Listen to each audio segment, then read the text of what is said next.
Here we go.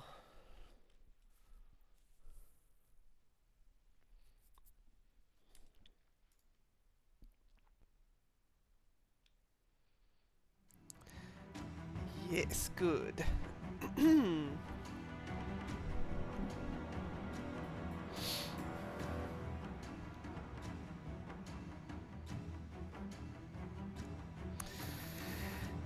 Good evening, everyone, and happy Halloween! Woo! I'm only kind of dressed up this year. Um, we're very low effort Halloween this year. For some reason, we just could not bring ourselves to actually like do any Halloween prep. I didn't even carve a pumpkin. But I'm wearing my witchy dress and some jewelry and stuff, so I put in a little bit of effort. Anyway, a rare Friday night stream from me.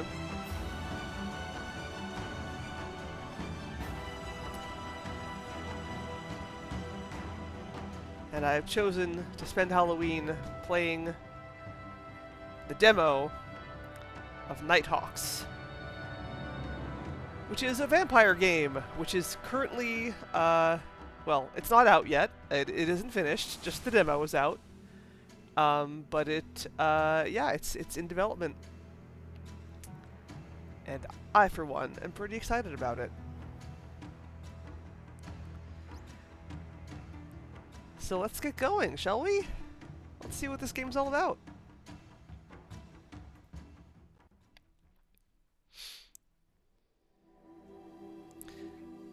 "6 months ago, you died." You died! The story of your life is yours to celebrate, mourn, or forget. This is the story of your death.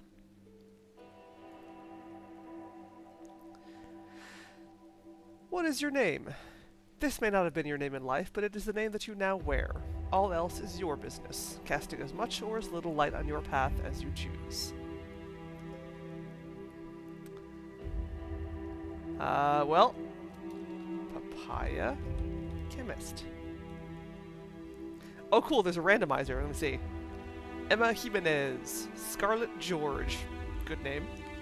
Lucas Olson, Christopher Meyer, Andrew Shelton, Ella James, Ella Molina, Nora Bennett, Oliver Trujillo, Nora Strickland, Evelyn Pearson, etc., etc. Cool. I am told... so this game is going to be published by Wagidai when it is actually out. And I'm told that there's a fun little Easter egg if you enter your name as Dave Gilbert, who is the main dude of Wagidai.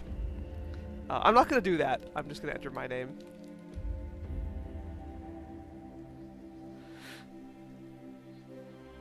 But take note in case you choose to play this demo for yourself. This is who I am. A fine name. May you wear it well.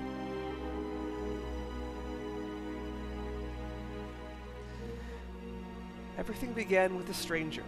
They took you into their life, and then took yours. Their blood now runs through your veins, and you carry their memory in your flesh. But who were they? Those of you who play Fallen London, or any of the games in that set, Sunless Sea, Sunless Skies, etc., may find these this style of cameo kind of familiar. Which is not really a coincidence because Richard Cobbett, the guy who was writing and creating this game, did some writing for Fallen London. And also Sunless Sea and Sunless Skies. Let's see. The Scholar. Oh, okay, wait, so let's see. So there's different gameplay mechanics. The wisdom of centuries, stalking through a labyrinth of dusty tomes. You learned much under their rarely patient tutelage, in padded safety that was at best a prison, and at worst a cage. Those are kind of the same thing, aren't they? Well, not literally. You develop new skills at a greatly increased rate. Cool. The hedonist. Passion and torture, love and depravity. They delighted in testing your every limit and teasing your conscience past them until nothing remained but a hunger for ever greater excess. You are immune to the effects of tainted blood, which would otherwise greatly limit you until it wears off. Interesting. The warrior. An iron soul forged into a blade by centuries of strife. Their training would have killed you had such mercy been more than a memory, but you emerged stronger than you ever thought possible. You can wield any weapon like an expert. The aristocrat. A wolf amongst sheep, the privilege of wealth and power sharpened to the finest point. For a while, you wanted for nothing.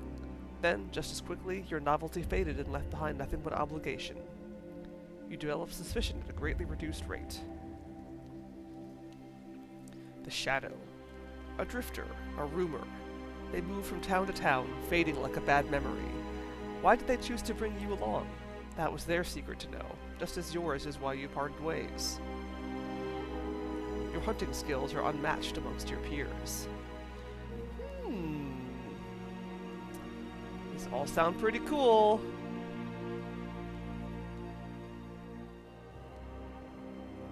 If anyone is in chat and would like to cast a vote for any of these people, any of these sires, patrons, whatever you want to call them, I'm open to suggestion.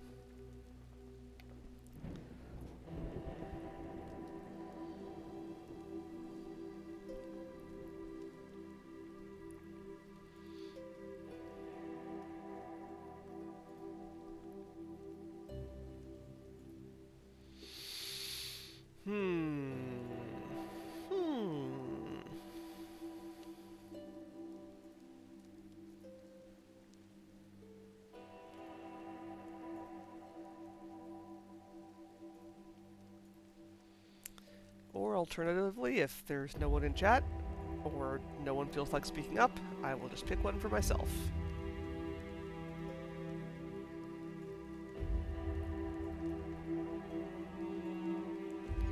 Scholar, learn faster, hedonist, immune to tainted blood, debuff, warrior, wield any weapon, aristocrat, blend in easier, the shadow, you hunt good.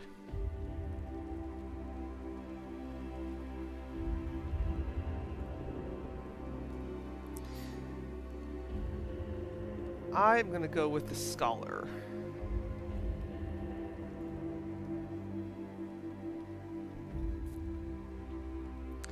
Your new lineage is one of pain and potential, stretching back centuries from the darkest legends of every corner of the world where people have had cause to fear the night.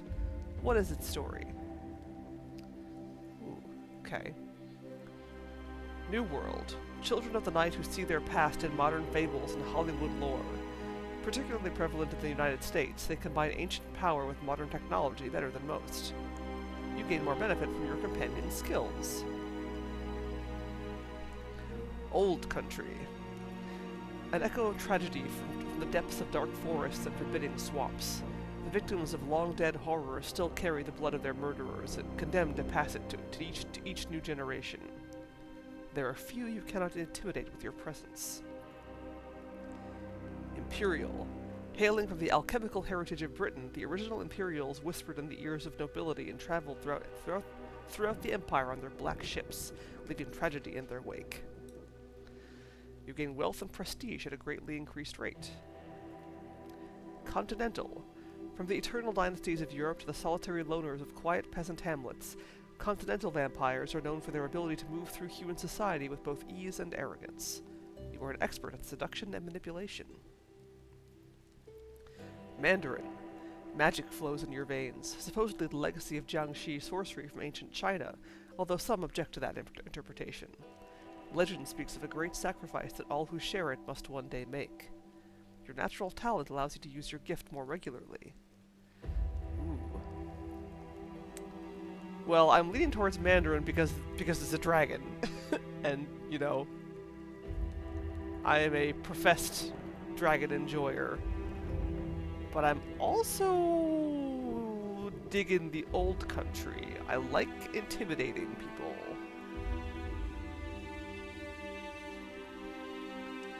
Seduction and manipulation, also good.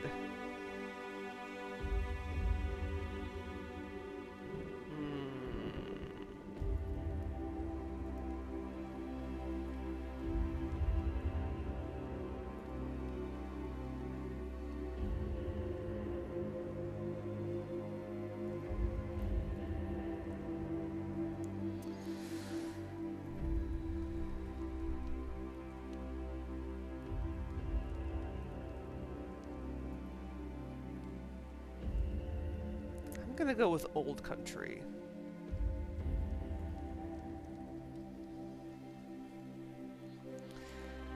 Everybody knows that vampiric powers are a myth, propaganda, fantasy. Everybody is wrong, as you learn shortly after your awakening. But what new power waited on the edge of possibility? Ooh. Mesmerism. You wield the puppet strings of hypnosis and domination. Weaker minds are yours to command. To a point. The effect soon wears off, and even they balk at actions too contrary to their nature. Other vampires are immune to mesmerism. Already love that one. I love the dominate ability. Corpse talking. Dead men tell no tales? That depends how you ask. Echoes of life linger around corpses and scenes of trauma. You know their language and can call upon them for their secrets. This enables you to witness echoes of trauma in the recently deceased. Ooh, I like that one too. Any ability that lets me, like, learn more things is always a winner with me. Beast within. Schattenjäger? Something claws at your soul, begging to be let off the leash. When freed, you feel your bones cracking, sharpening, reshaping, taking you to primal perfection and beyond. You have a chance to automatically turn the tide of losing battles. Ooh. Very cool. Natural dominion. Rats, cockroaches, spiders, flies. The denizens of the night flock to your call and obey your orders. Cats, of course, keep their own counsel and will not be swayed by a mere vampire. This can also allow you to see through your minion's eyes. Very good. Love that. Shadows are your cloak. You can shift into darkness at will to evade your enemies and transcend the limits of physical flesh. It is a power that few have even heard of, let alone mastered. Light is the natural enemy of shadowmancers. A tenebraean form. Love all these. I'm gonna go with corpse talking.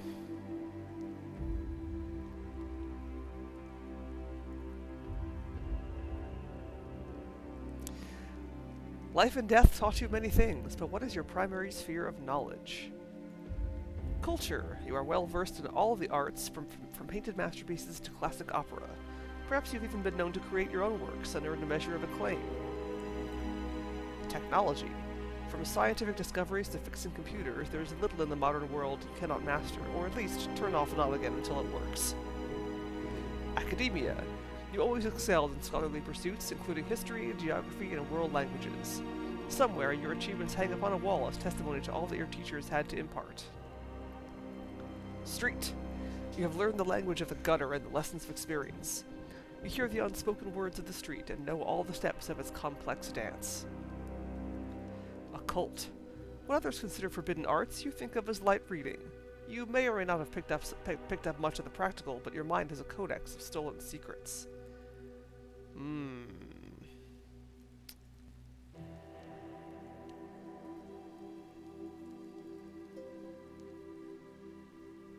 Culture, technology, occult.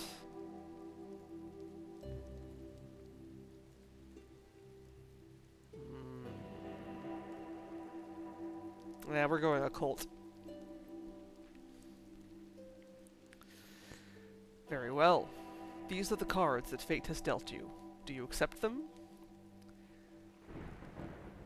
Our Our sire is the scholar, our origin is the old country, our gift is corpse talking, and our knowledge is occult. This is who I am in the dark.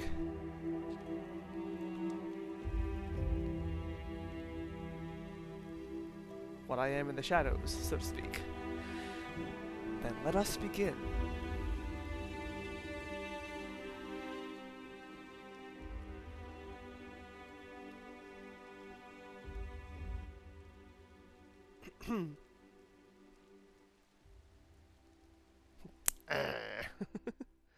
Deef. Prologue. A Second Life.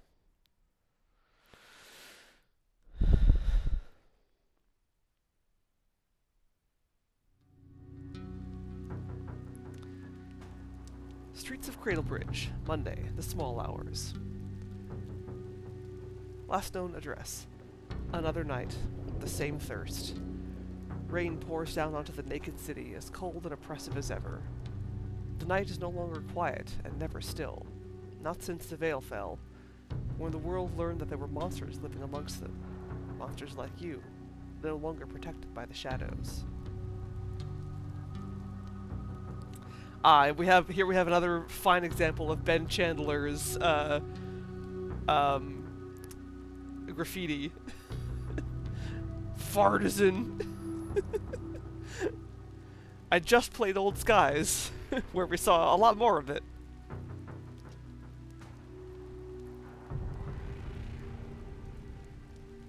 Not even last year's model. Still, I reckon it's full of stuff you might want to know, and maybe even a way of going back in time if you mess up. Oh, cool. So I have our phone. Welcome back, Papaya Chemist. Monday, September 1st. 30 days of delight. Your story so far. 6 months ago, you died and were reborn. For reasons that remain your own, you left your sire in search of a new future in the one city where humans and vampires are trying to forge a new future together. I love the cracks. Welcome to Nightbook. Congratulations, Papaya Chemist. You found your way to our beautiful city where vampires and humans are forging a new union under both sun and stars. Remember, your amnesty is contingent upon adherence to the New Century Code and revocable. New converts find warm welcome and free blood at the Salvation Center in Cradlebridge Old Town. Welcome. Your new life begins tonight.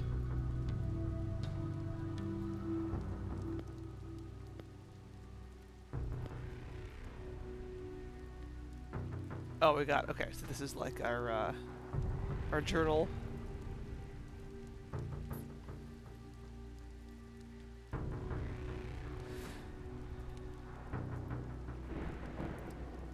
The end and a beginning.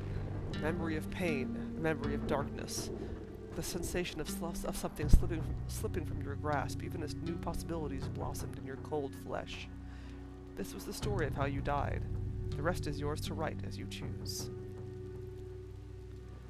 Obligations. The high cost of dying. You are promised that in this city even vampires can have a fresh start. This has not, so far, been the case. You have a month left to seize the night before you find yourself cast out onto the unfriendly streets. The Trail of Elijah Morrow. Before he vanished into the streets of this city, your sire's vassal Elijah Morrow took something from you. Your only link to who you used to be. Well, what a shithead. No contacts yet. We've got save games. And we've got our character sheet. Profile. We've got our key skills. Brawler. Oh, cool. Most primal skill for surviving the city streets. Your brawler skills are the measure of how well you fight and the basis of how intimidating and dominating you are. Acquire raw brawler skills to equip melee weapons. Nothing that improves them will enable you to equip something beyond your skill, only make you more efficient with what you can wield. Grifter. Silver-tongued and charming, the Grifter is an expert at persuading others that your words should be their command. Your Grifter skills are also the base of your seduction. Detective. The detective's eyes are their weapons, finding the threads in deception and unraveling the lies that others live by. Mechanic. The mechanic knows the art of machines and systems, from cracking the password on a phone to fixing a broken engine. It is also what determines which firearms you can use and maintain. Okay, you require raw mechanic skills to equip firearms. Thief. A thief slips silently into the shadows, awaiting the perfect moment to strike, or perhaps to flee and live to see another night. Advanced skills. Domination. When tactics fail and skirmishes are inevitable, your domination is the measure of your fighting ability, the difference between victory and defeat. Domination is primarily based on your brawler stat, bolstered by your equipped weapons, companions, and various traits and other equipment. Intimidation. Whether you can back up your words or not, intimidation is as good for getting out of dangerous situations as it is for making others tremble before you. Intimidation is based on your brawler skills and boosted by certain clothing, traits, and accessories, as well as the word of mouth and your suspicion. Oh, interesting. Okay. Seduction. A vampire with a silver tongue is a dangerous thing, whether for talking targets into your schemes or into your bed. Seduction is based on your grifter abilities, boosted by certain blah, blah, blah, but made more challenging as your suspicion increases. Okay. Charity shop rags. A simple, soiled pair of jeans and unmatching shirt. Perfect for blending in with the downtrodden masses. What it lacks in style, it makes up for in previous owners. Gross. Okay.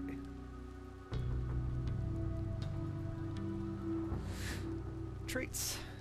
Consensualist. Friendly neighborhood vampire. You have never drunk blood from another without permission, at least since your arrival in the city. You will lose this if it changes. Right.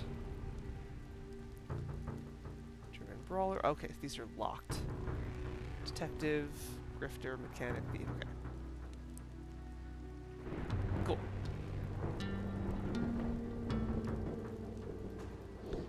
I guess that's money. That's blood, Chief. Vampire, remember? Fighting, using gifts, hell, minding your own business. It'll make a corpse real thirsty. The use of the word chief makes me think of Mort in Planescape Torment. So now I'm just going to be hearing all these in his voice. All these pop-ups. You're young, so still learning your gift. Every time burns blood. These gems show you how many more times you can use it tonight. Be careful though. Every time your hunger goes up. The green goo of your new life there, pal. Resting will heal you up good and proper. Oh, that's my menu, alright. We call that suspicion. Makes it harder to bullshit and maybe other problems. Get arrested with too much and your time in the city is done. That's your hunger. Think of it as the predator growling somewhere in that cold corpse of yours, longing to hunt and feel fresh blood on your fangs. Bottled stuff won't keep it under control forever.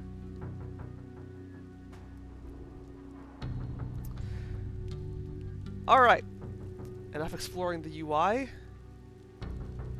Knock on Elijah Morrow's apartment door. This is the place deep in the tenements of Cradlebridge. Wait, what are these, first of all?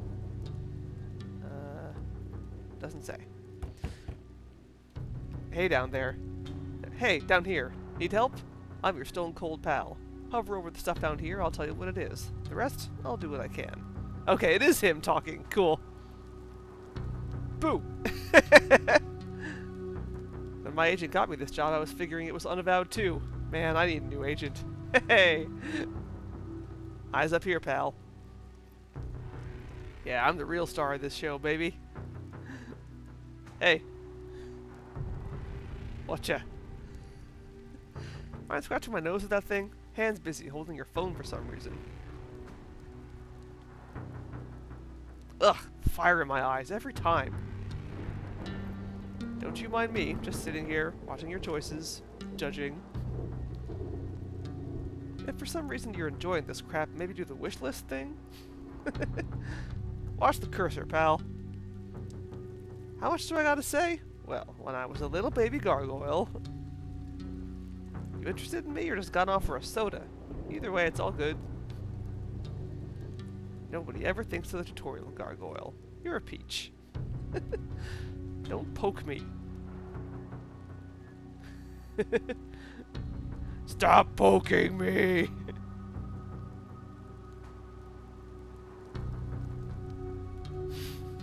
Alright. Enough harassing the gargoyle. No answer. Not a surprise. While you hardly share your sire's anger towards Morrow for vanishing into the night, he has reason to be afraid. Traitors who lack the sense to look over their shoulder only have themselves to blame.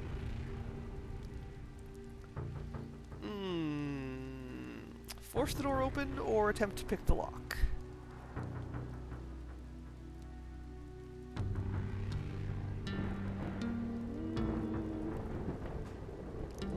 Let's try picking the lock. The door easily gives way. Beyond the doorway, the apartment is empty. The fact that you can cross the threshold without an invitation is proof that nobody currently calls it home. Step into the old apartment. It would still be best to be done quickly. Morrow's apartment is a temple to filth and decay. The foul smell of standing water hangs in the air, seeping out from the small bathroom towards the tiny bed and its bare mattress. Every mirror is broken, as is most of the furniture. Rain beats against the cracked windows. The damp has worked its way into every nook and crevice. You close the door behind you, not bothering with a primitive lock. This is the last lead you had to Morrow's location and the reason for your pursuit. A watch whose second hand no longer ticks, carefully engraved with a dead person's name. A gold ring, tarnished but important, a memory of a relationship that is no more. A locket with a broken clasp. It hides a face you refuse to forget.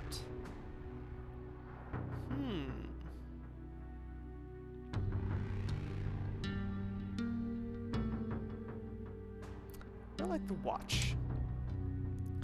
It was not worth much, but it was yours. Why he took it, you do not know. An accident, a moment of cruelty, the order of your sire looking to remove any troublesome ties. That is something he can answer when you find him. It was the last remaining piece of your old life, the last reminder of sunlight and a heart that still beat.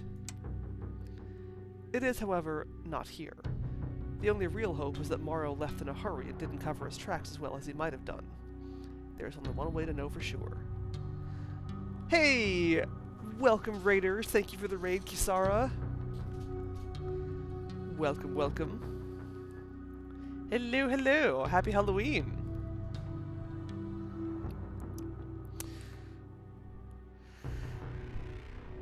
How goes it? Pretty good. I've just started playing the Nighthawks demo, and I'm enjoying it so far. How about you? How's everyone's night? Or day, if it is day for you. Yeah, pretty chill Halloween. Let's see. Search for clues around the bed. Cheap comfort that hardly promises pleasant dreams. Search the desk in the corner. A few pens and pencils are scattered over it. Search the bathroom. Even a small ensuite counts as luxury around here. Consider the evidence you have discovered. You have not found enough of it yet. Let's start with the desk. The desk is small and cramped, with a chair that wobbles uncertainly at the slightest touch. On it, a barely started letter reads simply, "Cynthia, please," and then trails off. The garbage bin next to it is full of equally aborted drafts. Check the top drawer. It's the only one with the lock on it. Check the middle drawer. It is unlocked and dusty. Check the bottom drawer. The handle is splintered and covered with gum. Ew. Leave the desk for now. There is more in this place still to find. Let's start with the middle drawer. You open up the drawer. It is empty except for a few spare bits of paper, some pens and pencils, and a small spider that scuttles away in terror in the sudden light. You pull at the drawer, but unsurprisingly it is indeed locked tight. Someone has even fixed the handle. Let's see if we can find a key. I can force the drawer open. I can unlock the desk drawer. I haven't found a key. Come back to this later on. There must be a key here somewhere.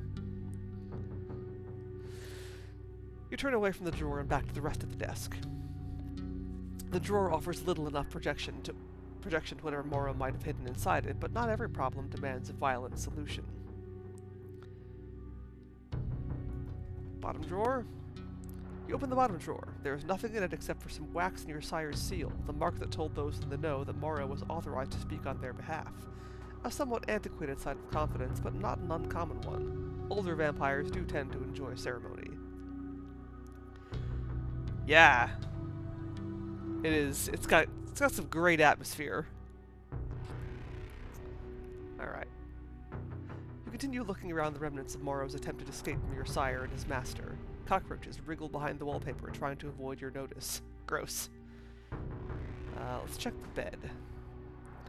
The bed is a bare mattress atop a cracked wooden frame. There's a single pillow and a few unwashed bits of clothing that apparently served Morrow as a blanket while he was here. A coat, a pair of pants, an old pizza box lies next to them. Look at the pizza box. It is not the most encouraging of clues. Search through the clothes. There might be something in the pockets. Look under the bed. A dusty abyss of dampness and cobwebs.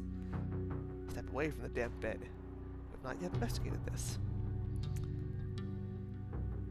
Sure, what's in the pizza box? Ah! An irritated rat squeals, angry to have been served for its impromptu bed amongst the crusted strands of mozzarella. Mozzarella spelled wrong. Drop the pizza box in a hurry. Vampire or not, rats. Carefully put it down on the bed. Fortunately, you don't need to fight over old pizza. Sorry, rat. Please enjoy your meal. That was a New York City annoyed rat squeak. Hey, I'm eating here! The rat glowers as you close the pizza box back over its head and leave it to sleep. Let's look through the clothes. The pockets all appear to be empty until you get to a pair of old black slacks. Inside is a wallet, empty except for a few nickels, an organ donor card, and a long-expired driving license. Check the driving license. The face of Elijah Morrow stares at you. Elijah Morrow. Your sire's vassal, working in the sun so that they could rule the night. The traitor. At least now you have a photograph to show people instead of trying to describe a man with a few distinguishing features except for the neck scars. Let's check under the bed. Aside from the dust, the only thing under the bed is a small shoebox. Inside, a pair of syringes, a spoon, a rubber tourniquet, and some needles. They look blunt, heavily reused. Morrow must have traded one addiction for another. You put the drug paraphernalia back where you paraphernalia, also misspelled, back where you found it. Even if he had left any of his supply, it takes rather more than mere drugs to put a kick into your system these nights. There's nothing more to be found here. This this is the problem with me playing the demo of a game. I will point out every typo. I am that jerk. Alright, we searched the desk already. Let's check the bathroom. Bare, splintered wood underfoot. A cheap ceramic bath with barely enough room for an average-sized person to sit in. The hot water is disconnected. The state of the toilet in the corner is best left unmentioned, never mind actively investigated. Hey, I've played Silent Hill. I know what we do with toilets.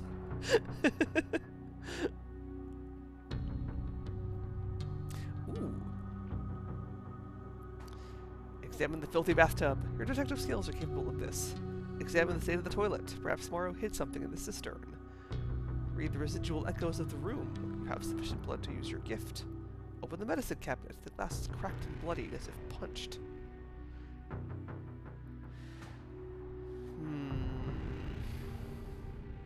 Well, let's get the terrible thing out of the way first. Morrow did not, in fact, hide anything in the cistern, nor did he flush before he departed. Flush the toilet before you leave. It's about time that someone did. Leave the contents festering away. The state of this room is not your problem.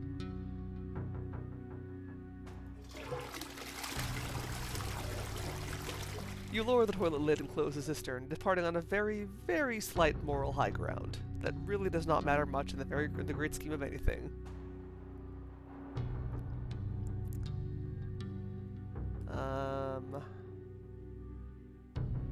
Yes, let's examine the bathtub. The yellowing bath is cramped and heavily stained in reddish-brown. Blood. If a vampire knows anything by sight, it's blood.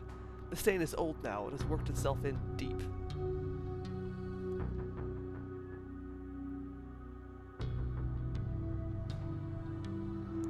Yeah! Read the room. An image briefly flickers behind your mind. A naked man huddled in a bathtub. The light off. His skin is a mesh of scars and fresh cuts. He has a razor blade in his hand. blunt from overuse. He gasps as he drags it over his legs, just enough to let more blood ooze away.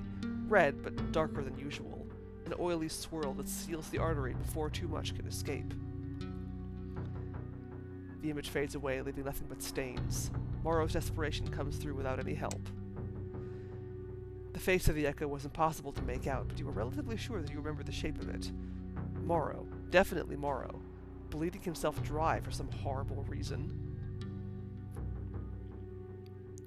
Yuck. Medicine cabinet. The cabinet is mostly empty. A bottle of cheap, off-brand aspirin, an empty pack of iron supplements. Underneath that is a small metal key, too small for a door. The key to Morrow's desk, most likely. The rest of the apartment is actually cleaner. You step away from the bathroom. You have not needed to use one in many months. Tonight is not going to be the exception. Actually, speaking of which, hold on a moment, I'll be right back.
Alright.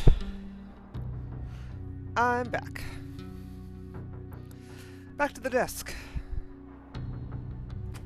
Top drawer. Unlock. The key from the bathroom fits the lock perfectly. Inside the drawer, you see a small leather-bound book, Morrow's diary. It begins in his usual copperplate handwriting, but by the end has devolved into barely coherent scrawling. You flick through the rest of the diary. The last entry is dated over a week ago. I'm free. Finally free. But I still feel it inside me. I have to cut it out. Bleed it out. I won't go back. I won't lose myself again. Put the diary back in the drawer. It doesn't tell you anything more. You were never told exactly why Morrow came to the city, the first of its kind in the world. A place where vampires can live openly and build themselves a new life. Before you parted ways with the scholar, they showed no interest in the new world beyond the veil. All that you remember is how angry they were when Morrow disappeared. Lifelong bonds of blood broken.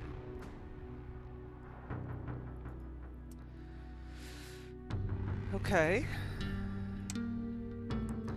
This was definitely where Morrow ended up after shirking his mission in this miserable city and severing all contact with the scholar. While here, he tried to bleed himself dry of his master's blood, their influence. Does that work? Vampiric vassals are typically too subordinate to their lords to even try. But the same is not true of their heirs. You are here on your own business, nobody else's. Ancient instincts prickle. You are not alone. Behind you, a breath of defiant fear, defying not just your presence, but the ever-crawling urge to get away from it as quickly as possible. You turn, hands raised in readiness. An open palm can so easily become a claw. What do you think you're doing in here? We're sick of you damn cold-bloods acting like you own the place. Dead is dead.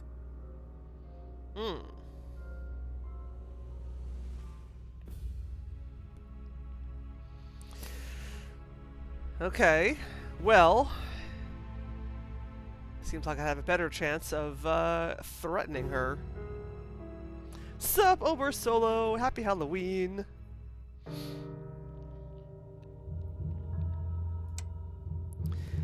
bare your fangs at the old woman in advance. She swallows hard, dropping the shotgun and backing away into the wall.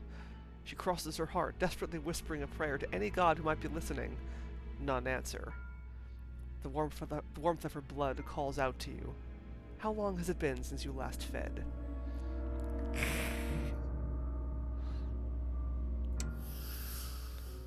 Too long. Too many hungry nights, struggling with your thirst and the need to keep a low profile. But now it's close enough that you can almost smell it, hear it, pumping and pounding in her chest. Hot, alive, pure. Every instinct whispers to you to take it all, that nobody will ever know, nobody will care.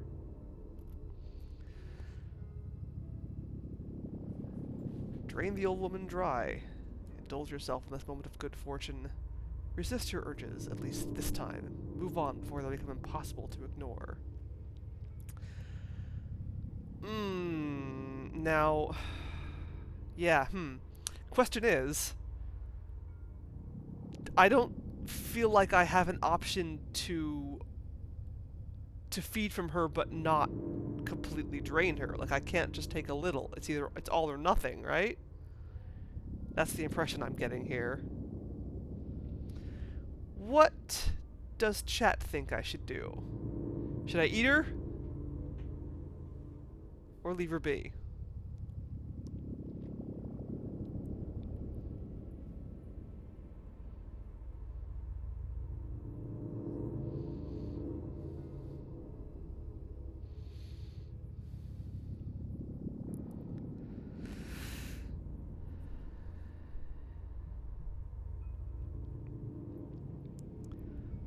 Leave her be. Older ladies aren't worth the meat. Yeah. Yeah. Surely we could find someone tastier.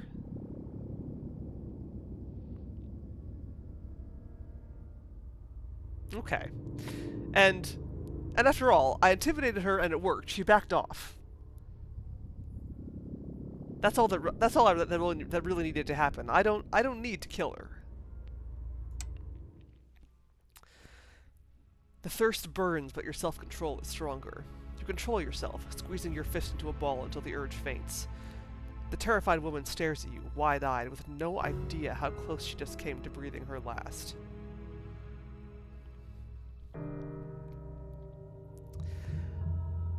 I am, I think, going to give as good as I got, though. She was mean to me, I'm going to be mean to her. Demand she get the hell out of your way. Ask her politely to get the hell out of your way. The old woman backs against the wall, mumbling a prayer under her breath as you walk past her. You stride back through the door before she has a chance to reconsider or to shout out for help. There is nothing more to be found here in any event. Morrow is long gone. You step back out onto the cold streets of Cradlebridge. The rain never seems to end in this place. Keto cannibal. Maybe. Cradlebridge, the dead market district of a dying city, the perfect place to stash those vampires unable to claw their way up from the gutter. A place where vampires can gain amnesty for any and all past crimes, in exchange for a pinky promise to keep their instincts in check henceforth. Home, at least for now. If only vampires still had nothing to fear at night. The night does not belong entirely to you. Not now. Two figures in leather watch from the depths of an alleyway. They see you walking alone. They see that even in the cold of night, your breath leaves no clouds. You pass, trying to avoid eye contact. It has been many days since you fed properly. The pair recognize your weakness even at a distance. They produce something from their pockets. Is it candy? Oh no! Their steps match yours as they put on their masks. Cheap, featureless party masks, sprayed white. Originally a sop to anonymity, now a symbol of defiance against vampires sharing the streets with the still living. Trouble.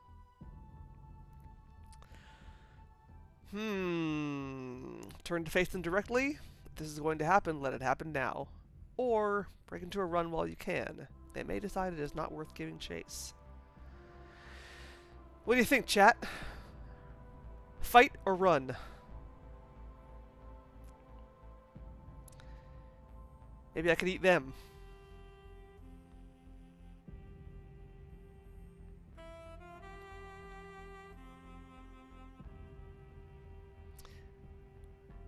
They wanted this confrontation. Yeah, that's what I'm thinking. You want it? You got it. You turn, and for just a moment, the pair takes a step backwards. The moment doesn't last. You can sense their anticipation as they produce their weapons, and step forwards to do their part in keeping the streets safe for people who bleed like them. Uh-oh. Welp, this might be a scripted, intended to lose fight. But, if nothing else, it will teach me how combat works. So that's good. Prepare to defend yourself. This opponent will most likely destroy you. Ow! Ow! Oh god! Oh jeez! Ah. I didn't even get to do anything. You fight back, but it is 2 against 1, and soon inevitability takes its course. As your strength gives out, all you can do is fall into a heap on the ground and try to weather the incoming storm of spit, kicks, and insults. They lose interest before getting any further, leaving you lying in a mess of boot marks and bruised ribs. You crawl to the relative safety of an empty alleyway. A beggar at the back wisely keeps his distance. With a few deep breaths, you bring the pain under control. That battle took more out of you than it should have done. You need fresh blood. You need answers. Most of all, you need to get out of this city before it swallows you up.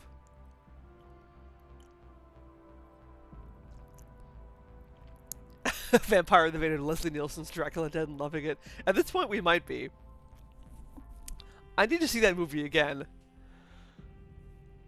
It's been many years since I've seen it, and I remember really liking it. And Mel Brooks is in it, so that's always good. A few minutes of rest, then back to your sanctuary. Sunrise always arrives sooner than you expect. Ah, me too. Act 1, The King of Cradlebridge.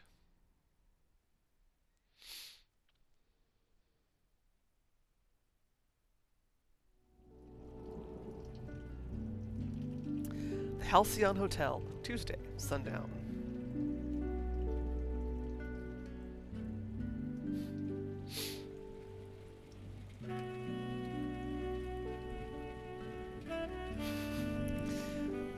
Another shitty night.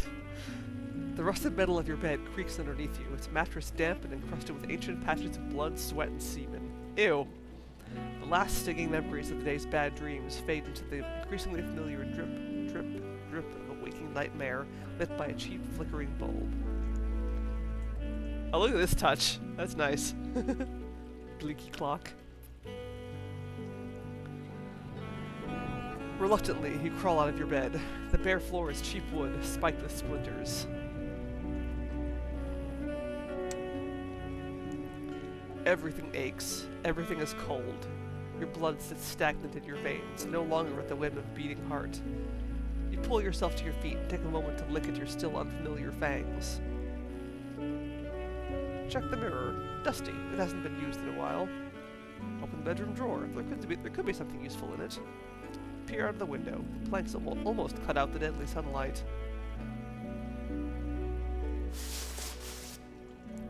You wipe the dust from the mirror.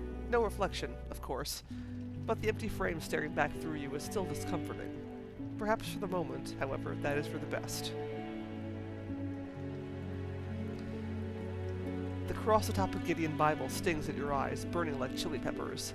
Unable to bring yourself to touch it, you shut the drawer tight. The pain slowly fades, though the scorched afterimage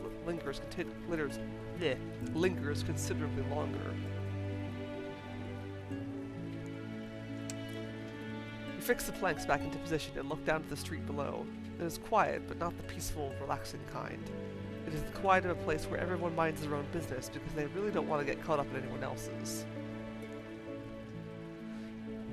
Wash your face in the sink. Your skin is always dry and always cold to touch. 8 years ago, the world changed forever. You came to the city in the hope of finding a place where your new nature would be accepted. Instead, you found little but suspicion, fear, and poverty. But everything changes in time. Outcasts rise. And now you can call yourself immortal. You have all the time in the world. It's a new act. Each one you'll have some big thing to do and a whole load of options to explore by the end of the month. Don't worry, you've plenty of time to get stuff done. A temporary sanctuary. A cheap hotel room in one of the most impoverished, dangerous parts of the city. The windows are barely boarded up enough to keep the sun from your skin, and the room's heater struggles to even take the edge off the rising damp. Home, for now. Equip items from your wardrobe. I probably don't have anything. You open up your wardrobe to pick suitable equipment for tonight's adventure. Since the veil came down, it is rare to see people around here not packing some kind of weapon for personal safety. It's not always legal, it's still considered common sense.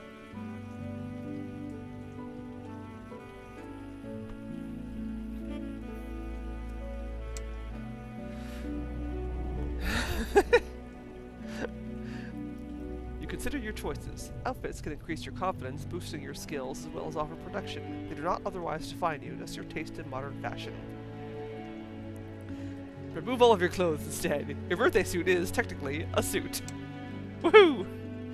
Flex your naked self in front of the mirror, remembering the times when you had the good fortune to be able to witness your full glory, to whatever degree that might happen to be. But variably stylish ways to prevent nudity.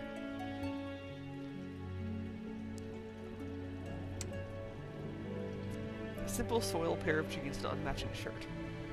Oh yeah, we read that one already. Alright.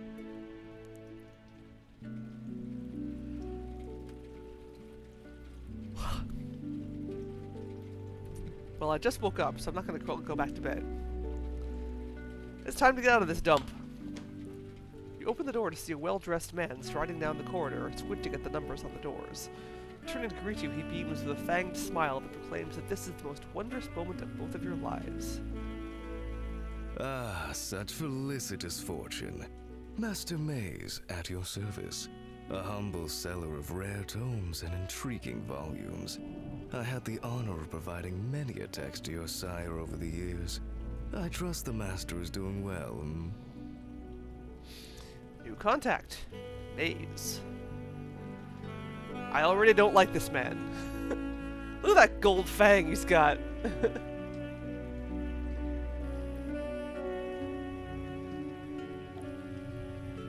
True. No body dysphoria. You can't have body dysphoria if you don't have a body. Wait. If you can't see your body, I guess.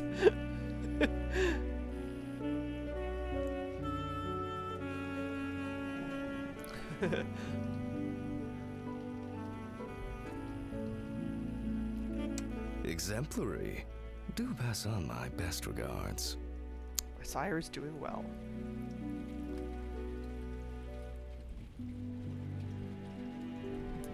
So, he knows the city well? This glittering jewel?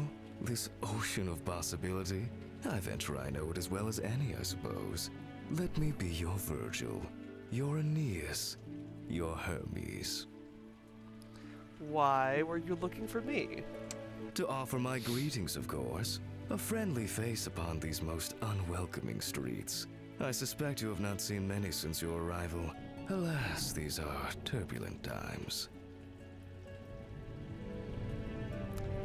Can you help me find some food? Ah, yes.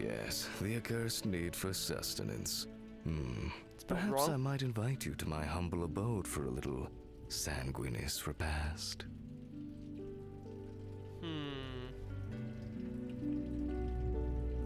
I'm gonna regret this, but okay. Splendid. Then to Cygnus Rare Books. One tiny addendum. Simply follow my lead. First literally, and then, well, you will see. That's your companion. They help you out and just plain keep you company. You can swap them out back in your sanctuary. Cool. So he buffs my skills. Neat.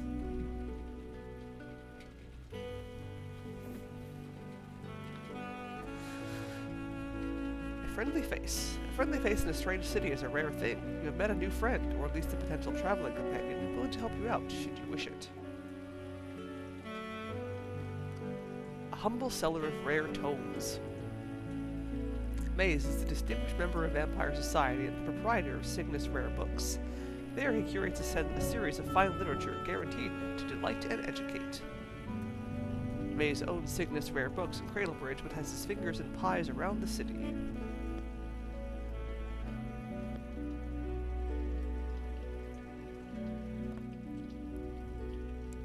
Maze bows his head slightly. His golden fang twinkles in the low light. Okay, great. The elevator is cramped, rickety, and so thick with competing odors that they almost cancel each other out. A slight mercy. You think with the advancements in science, vampires would have invented, I can't believe it's not blood. Maybe they have.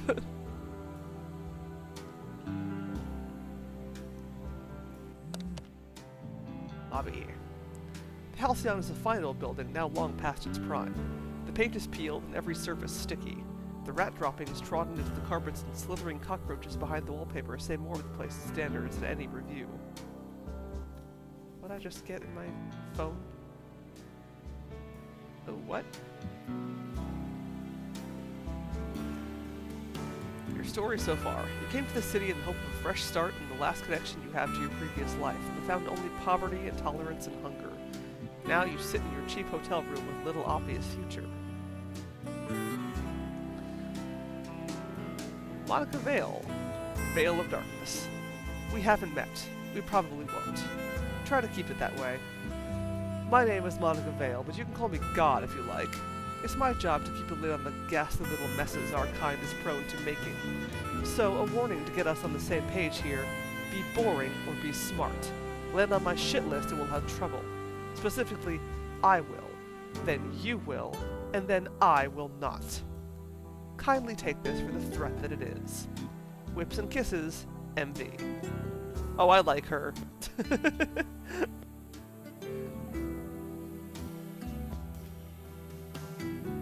Self-proclaimed editor of reality. Monica Vale is Vampire Society's first crisis PR woman, tasked with handling the many scandals that a city filled with often uncivilized undead inevitably bring. Her veins are said to run with acid rather than blood, and her smartphone makes the city dance to her tune. Monica Vale lives in the penthouse of the Devil's Lock Casino, and occasionally attends the Deinoceretes Club. I may have butchered that pronunciation.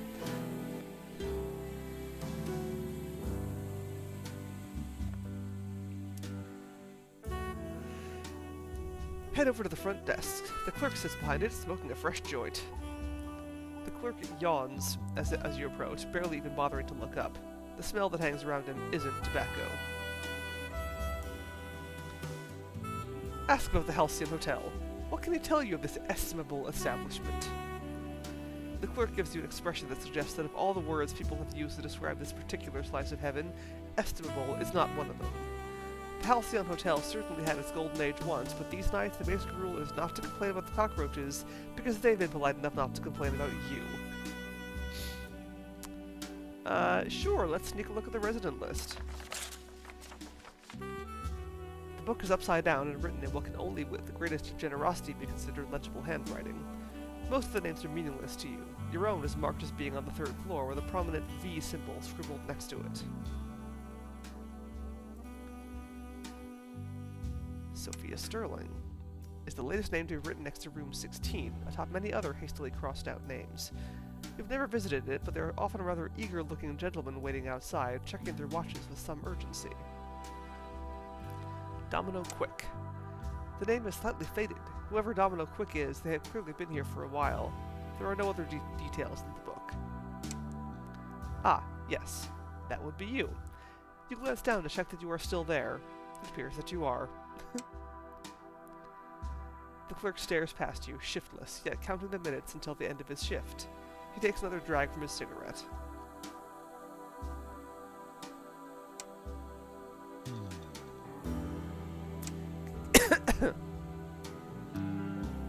Can I go back upstairs to the other... No, okay, never mind.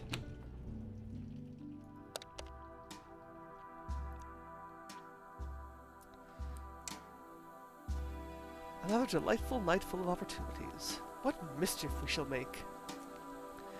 You step from the damp warmth of the halcyon into the streets of Cradlebridge, where light is swallowed by the darkness, and few dare venture without good cause. Old Town is not far. It seems like the best place to begin your search for Morrow. But your thirst burns, and it will not be left unsatiated for long. Maze gestures for you to follow him. He clearly has plans for the night.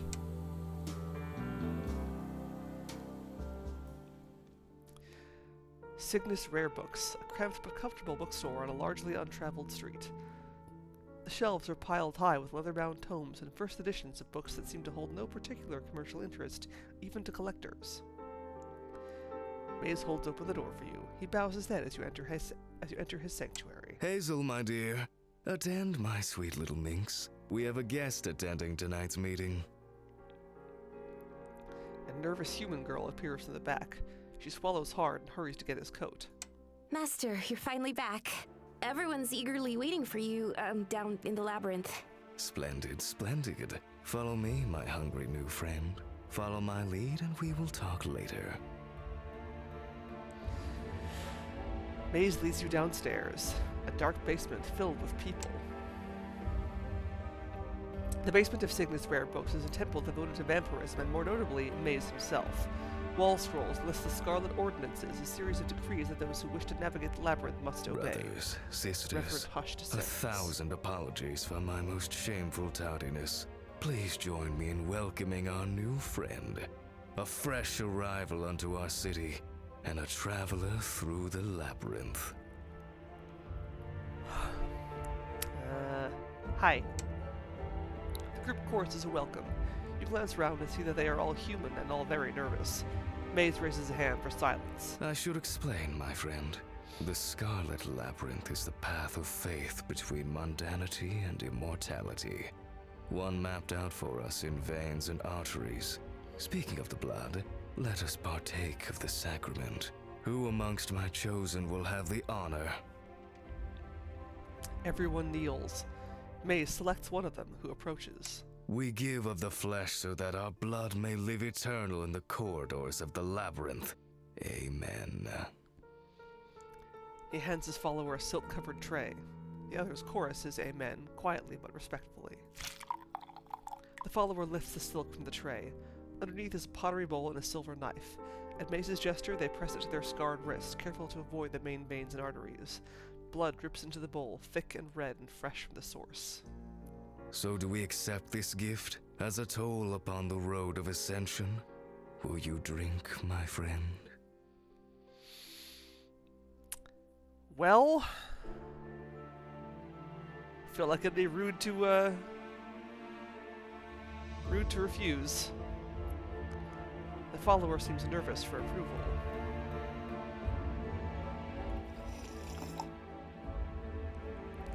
You lift the bowl to your lips, aware that every lowered head is waiting on your verdict. The blood is hot, fresh, satisfying. It doesn't simply quench your thirst, but something far deeper and emptier that constantly pulls at your soul. Maze has gained some respect for you. Pass the bowl to Maze. He too drinks his fill. The blood is life. Amen. And now, I must leave you once again. I trust the Archons have prepared tonight's exercises and collected your tithes.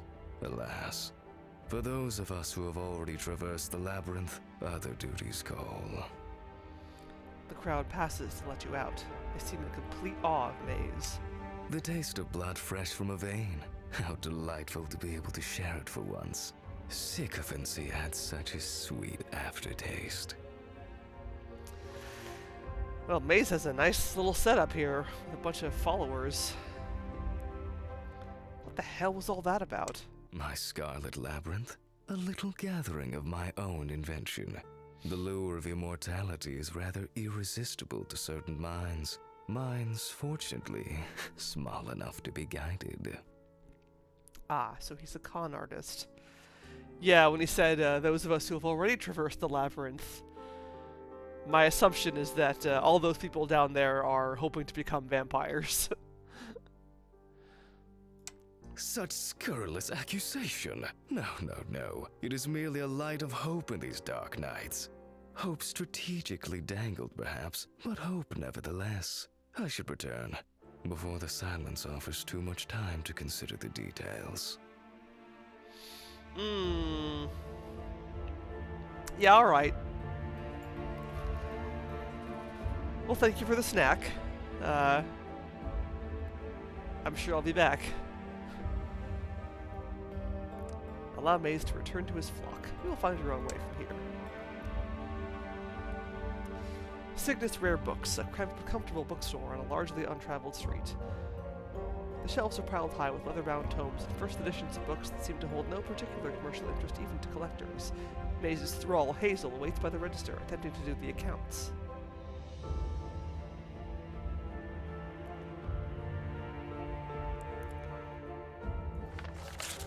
You browse the dusty shelves in search of books of use to you. Hazel glances over, but doesn't seem to object to you checking out the merchandise without any apparent plan to pay for it. Lost in Me, a copy of Maze's self-published autobiography. You flip through the book, which details over 100 years of Maze's sordid past, from his humble origins as a card sharp in the Old West, to the profits he made playing both sides in World War II, and beyond. Even a quick glance at the chapter names suggests it is a book that will be best filed under fiction. Put the book back. You have enough stories to deal with. Nothing catches your eye for now.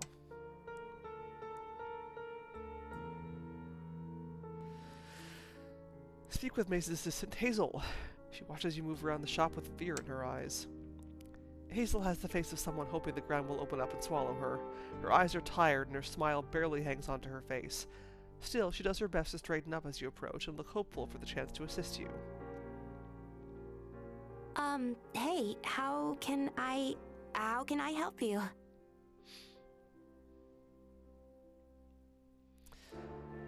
She might know a few things. Okay.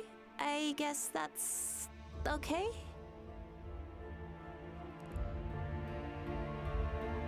Oh, I mean, I can maybe help you find books? Master would know more about real things. Real things. So, tell me about yourself. I don't know what I can tell you, but okay. My name's actually Hannah. Master calls me Hazel because he likes my eyes. Or maybe he doesn't remember. Sorry, I'm just really tired. Master's blood keeps me awake and he always keeps me busy. Well, that's lovely. Master is always good to me. Really. Even when I mess up, he is so forgiving. He even lets me sleep in his room so that I'm there if he needs anything during the day. That's when I have time to sleep, which... well, he smiles in his sleep. I like it when Master smiles. Mm-hmm. It's such an honor. I work hard for Master and he teaches me... well, he's going to teach me so many things. I wish the blood didn't hurt so much, and it keeps me awake, but I still feel tired all the time. Master says that's normal and good for getting more done while he sleeps. Master promised that he'd be my guide through the labyrinth, but I don't really want to be a vampire. I mean, no offense, I just can't imagine not ever seeing the sun again.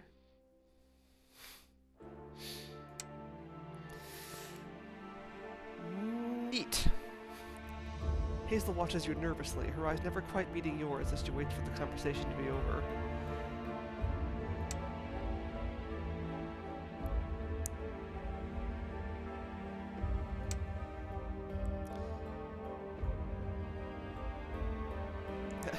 Hazel stands to attention behind the desk, or the closest she can get to it while also fighting the urge to yawn. She covers it as best she can, which isn't very much. I don't really know either. Master just puts them wherever, I think. I just start over there and usually find stuff after a while. Sorry.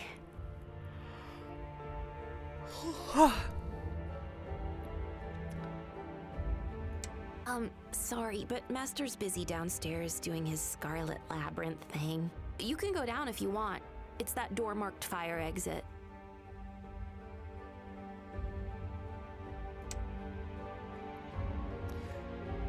Ding! Can I help you with something? I don't know what you want. Sorry. I'm right here. You needn't ring the bell. Ding! Can I help you with something? Alright, sorry, Hazel. Head downstairs to the Scarlet Labyrinth, whatever that's supposed to mean. The Scarlet Labyrinth, also known as Maze's Basement, is a lovingly designed but insincere temple to vampirism. Wall scrolls list the Scarlet Ordinances, a series of decrees that those who wish to navigate the labyrinth must obey. His credulous devotees sit around his throne, heeding his every word and gesture.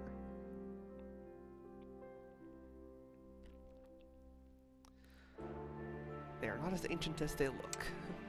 There are 12 Scarlet Ordinances listed on vellum scrolls around the labyrinth. Share the blood, reward follows worthiness, patience is rewarded, silence leads to understanding, and so on. A cynic might suggest that they translate to shut up, give your blood, and don't keep asking exactly when Maze actually intends to make you immortal. Examine the sanguine chest, an unmissable offer for Maze's devotees. A small shrine sits prominently in the corner with a cardboard box sitting atop it and a laptop linked to a payment site. A small, carefully written card is alongside, promising that all who show their financial faith will receive one of these sanguine chests, filled with valuable items to guide them through the labyrinth. Wow. Resist this special once-in-a-death deal. Leave and fear the regret of the ages.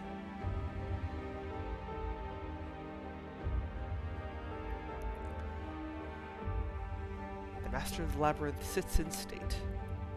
Maze sits on a throne, watching his Scarlet Labyrinth devotees with a fatherly concern and aura of wisdom and generosity.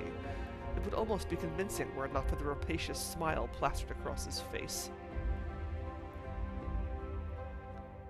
Yeah. Vampire Scientology, basically.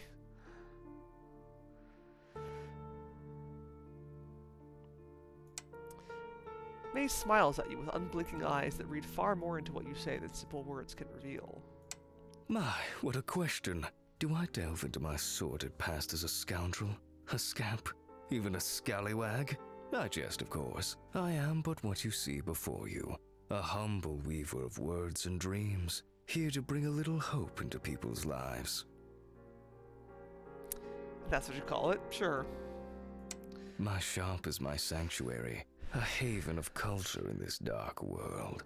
I acquired it some years ago after the untimely death of the former owner. Untimely for him, I should perhaps clarify. For myself, matters were entirely on schedule. My dear Hazel, such a useful little thing. She attends my every need, from cooking to cleaning to looking after my shop, all without complaint or tiresome mewling for pay. Blood marks the path, and veins draw the map. We all have our own Scarlet Labyrinth that can lead us from our mere human forms into the veil of immortality. My friends seek the wisdom and strength to walk it as we have done, and emerge butterflies from a cocoon of ignorance.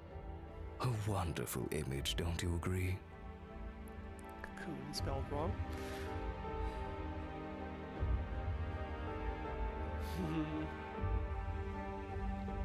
He certainly has a good turn of phrase.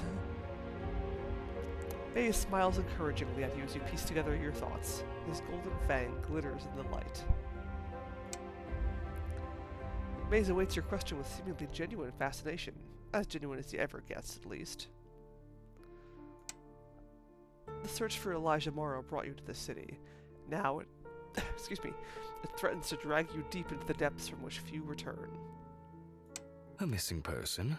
Oh, how exciting! I feel like a veritable Sherlock Holmes. Alas, tonight, not one who can shed a light on your comrade. Well, darn.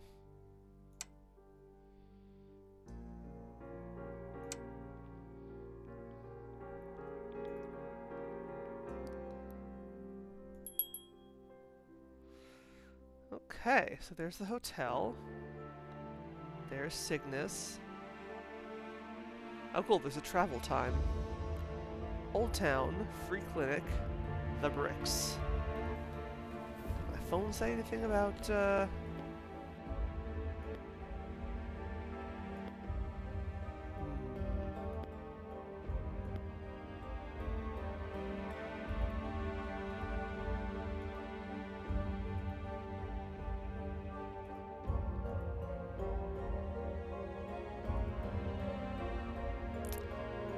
Not really.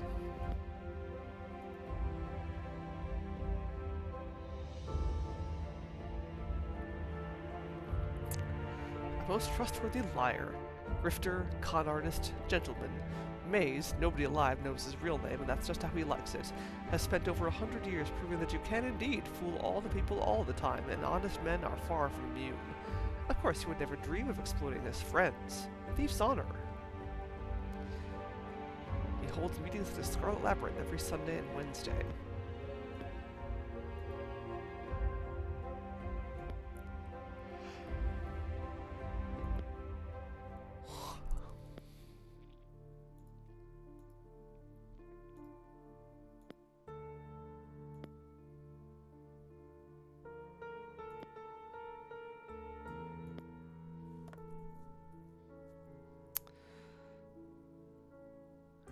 Let's go to Old Town.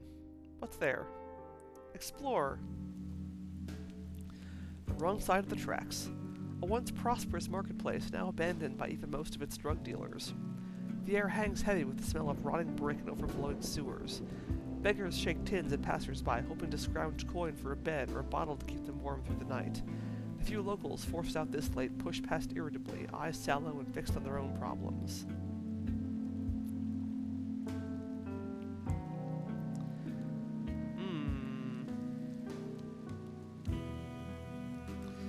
A handsome young man makes eye contact. He is handing out thin purple flyers.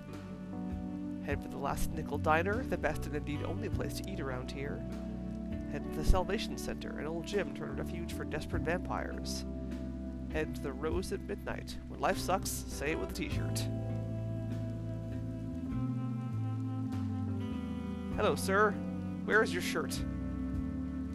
The man has the look of a model and the apparent intelligence of a model train.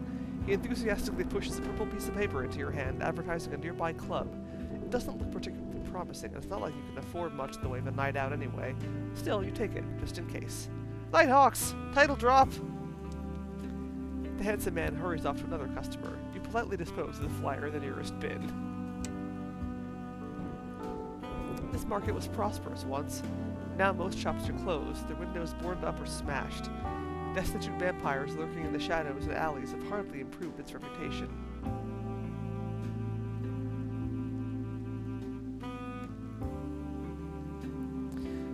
They approach the store but discover that it is closed tonight. The window has been broken with a brick and hastily boarded up. Anti-vampire graffiti has already been plastered across it, including the ever-popular warning, "Dead is dead." Strong words, despite the fact that the Rose's clientele are primarily humans who simply enjoy exploring a gothic aesthetic. Ah, it's the hot topic.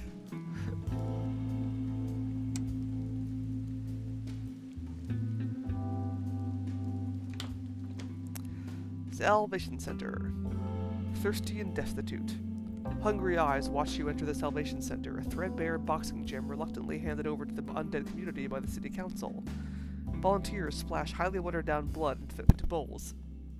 For the ever-increasing homeless vampire population. It is an unsatisfying broth, barely enough to take the edge off desperation. Alas, it is also the extent of the city's charity. Charity blood broth.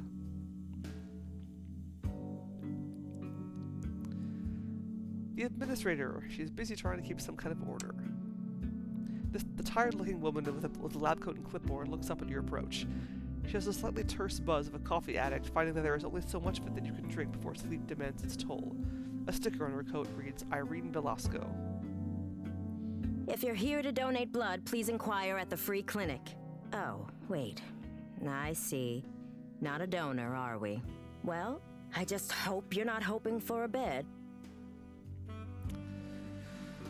Nah, I'm not looking for a handout. Not yet, anyway. How admirable. Far too many come to this city thinking that the streets are paved with gold and the blood flows from every faucet.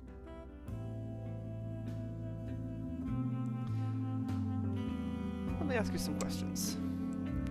Velasco wearily switches into the extra professionalism of an expert offering their opinion on their specialist subject. I'm an oncologist at New City General with a subspecialty in hematology. I never thought I'd be using it for anything like this.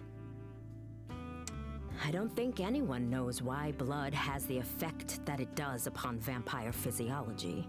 It complicates matters that animal blood cannot be used as a substitute.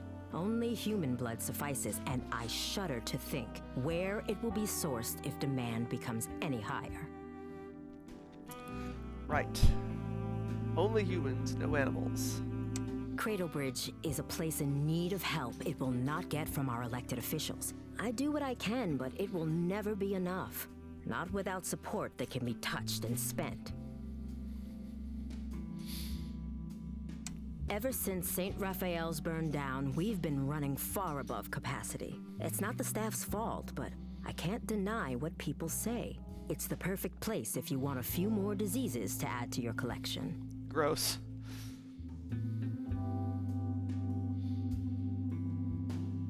Ever since St. It's not much, but we do what we can. We get some blood from the city and others from voluntary donations at the free clinic. It is never enough. Unfortunately, the mayor's interest in revenant well-being begins and ends with a few insincere speeches to the press. Honestly, the scientific community is at something of a loss. Much of what we know of your kind is hard to explain without descending into magical talk. Perhaps magic will be our new science. That would be interesting. Have you seen this man? Yes, I know this man. He called himself Elliot Morgan, but that's definitely him. A strange one. He claimed to be here to volunteer, but spent most of his time bothering our guests. I assumed that it was a sex thing, to be honest. He said something about needing a new master. Frankly, he was creeping out both our human and revenant guests with it all, so we told him his services wouldn't be required.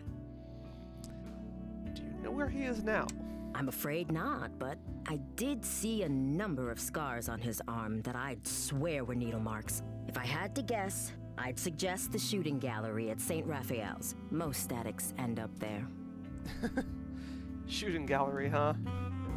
Not target shooting? The other kind of shooting. Needles, veins.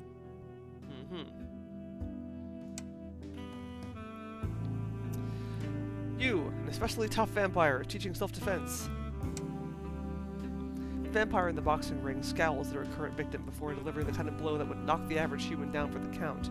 She wipes her brow as you approach, giving you a scathing once-over with her granite stare.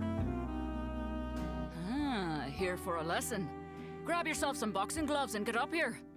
You'll survive. Probably. Saoirse! Well, you have the advantage. Name's Saoirse. Kinda the closest to a welcome wagon you're getting. Why would vampires need self-defense lessons? Thing most folks forget is, if you were all soft in life, you're starting out just as soft in death. Too many baby vampires go out thinking immortal is the same as indestructible. Poor bastards. Well, I do prefer to settle things with words, but sure, teach me how to fight. Come on then, try kicking my arse. I will not.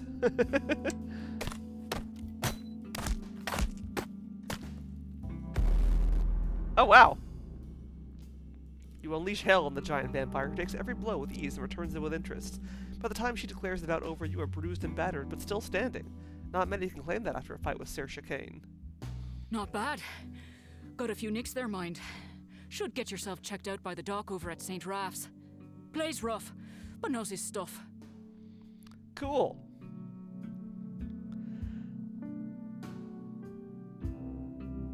How do I get better?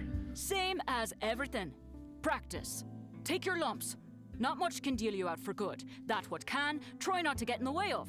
Fire, silver, anything like that. Just don't be stupid. These scars, old school, one by one. Earned them all the old-fashioned way. Snarling, bare-chested, and covered in sweat and blood, back in the fighting pits of Dublin. Nothing better for teaching the beast inside you how to roar. Hell yeah. Bare-chested, you say? Can't go being a blushing damsel when you've 50 drunk bastards on all sides, all betting their weak salt on how many teeth you'll be leaving behind on the sand. Don't go getting any funny ideas. Been years since I had a fight worth taking half that serious. Besides, chilly as hell in this burg. You keep your vest on, and I'll keep mine. Fair enough. Well, you just look around a bit. Maybe try over an angel breach for starters. Bit of a walk, mind, if you've not got the scratch for a taxi. Whew, I need a break. Nice. Saoirse Kane is a flint-eyed Irish vampire covered in scars from both life and death. Although not part of the New Century Commission, the unofficially official vampire authority, she is the one they call on when problems need handling. She has no reason to travel with me. Boo! But I like her. Saoirse grunts with irritation at being asked questions. She isn't the woman who much cares to share anything that she doesn't have to. Everyone's got a story. Mine's nothing special. Way back, got in a few pub fights in the old country. Found I was pretty good at it. Well, weren't interested in taking no husband, so took myself down to Dublin to try my luck down in the fight pits. When death finally came to collect, I reckon I knocked his tits off. Hell yeah. Commission's a bunch of fancy buggers thinking they talk for all cold bloods, like we're some happy family or something. Not my problem. Not unless someone's paying me to care. They got these fists on retainer for when vamps can't keep their fangs to themselves.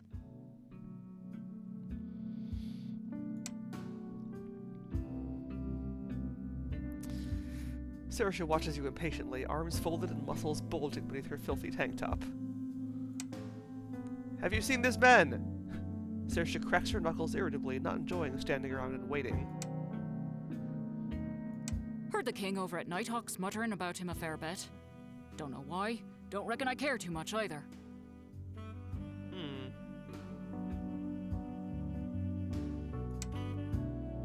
Okay.